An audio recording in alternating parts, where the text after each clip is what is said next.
What role can reinvigoration play in helping the public sector to overcome these barriers? Well, Paul, we're an advisory firm, but we're also hands-on. Change with governance can only happen from a top-down perspective. Most change we advocate as bottom-up and top-down at the same time to be completely sustainable. But if we think about who runs governance, it tends to be from leadership downwards. So it would start with the most senior members of staff. We often coach executive teams to enable them to run their organisations more effectively. Making the changes tangible for them goes a long way to changing their mindsets. What I often do is start with vision and strategy.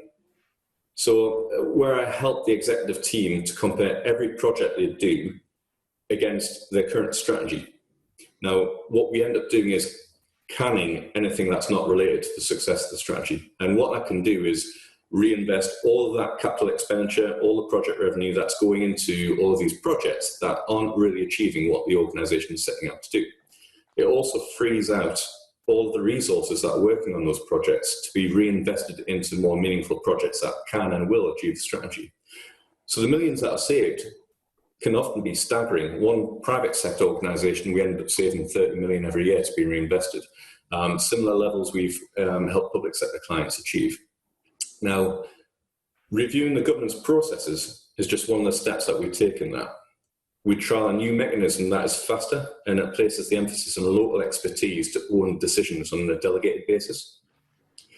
Now, sometimes measuring the outcomes and comparing the time, cost and success of delivery against the current norms is sometimes difficult. But by the time we start to trial new way of doing things, the top team have already accepted the benefits and they've bought into that they can't continue with the old ways of working.